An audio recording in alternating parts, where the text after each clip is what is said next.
Hello students, कैसे हैं आप लोग। आशा करता हूं कि आप लोग स्वस्थ एवं प्रसन्न होंगे। मैं वही आपका जाना माना शिक्षक विनय कुमार प्रियदर्शी। तो इस वीडियो लेक्चर में हम आप लोगों को बताएंगे कि इन्फिनेटिव के प्रयोग से हम दो सिंपल सेंटेंस को जोड़कर एक सिंपल सेंटेंस कैसे बनाते हैं। तो इसको लिखेंगे कि combination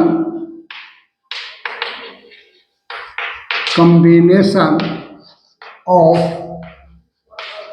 to simple sentences into one simple sentence by using infinitive। infinitive मतलब 2 + V1। तो देखिए, इसको मैं इन्फिनेटिव के यूज के बारे में आपको जानकारी होनी चाहिए कि हम इन्फिनेटिव का प्रयोग कब करते हैं। नॉन फाइनाइट का मेरा वीडियो अपलोडेड है वर्ब के चैप्टर में, आप उसको देखिए और ज्यादा स्पष्ट पता चलेगा। तो देखिए कि इसका प्रयोग हम कब करते हैं।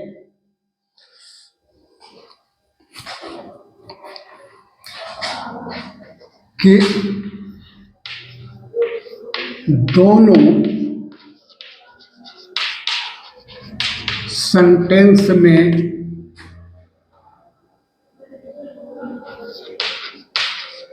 सब्जेक्ट एक ही हो।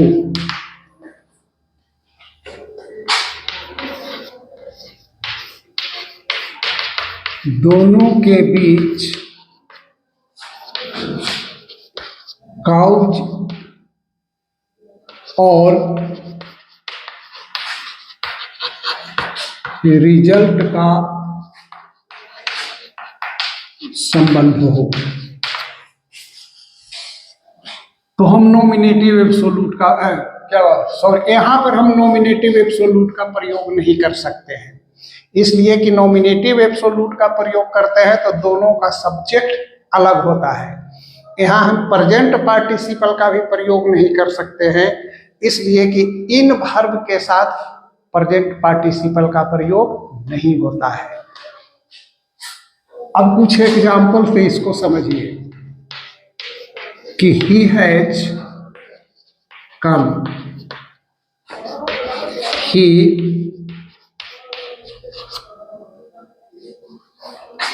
wants to see you।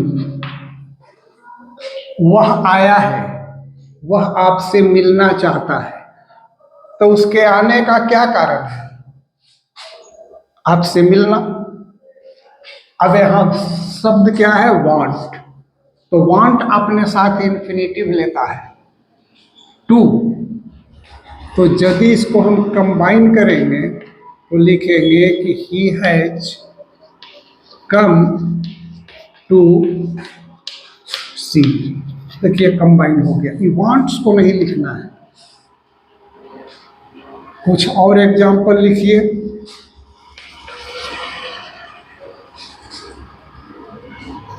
I am going to market.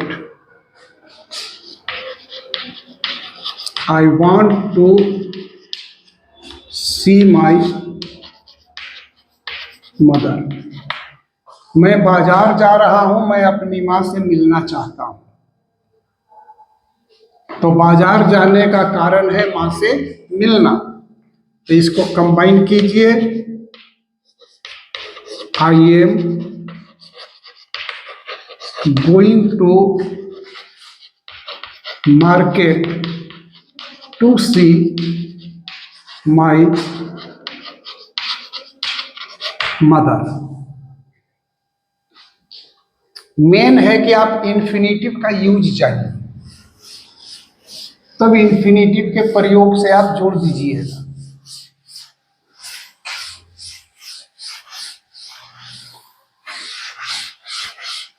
Next देखिए, कुछ और एग्जाम्पल हम आपको दे देते हैं।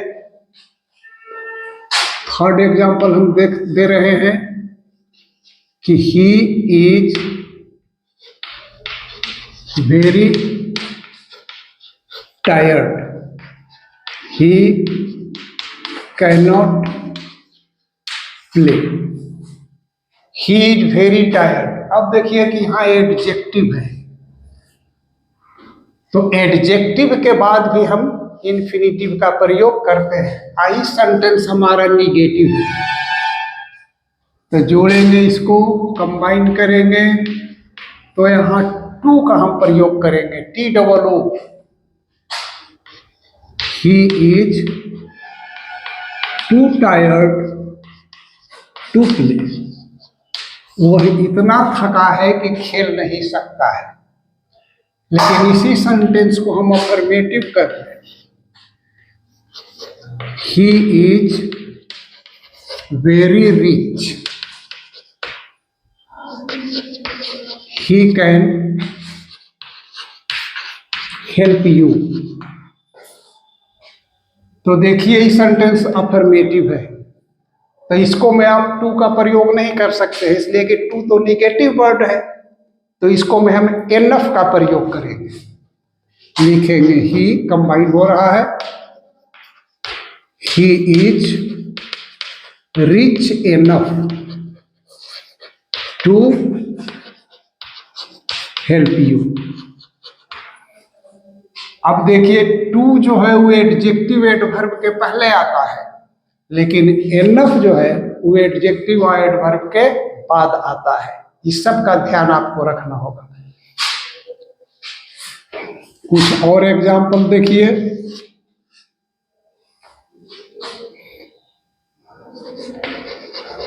यू शुड ओबे your parents, it is your duty.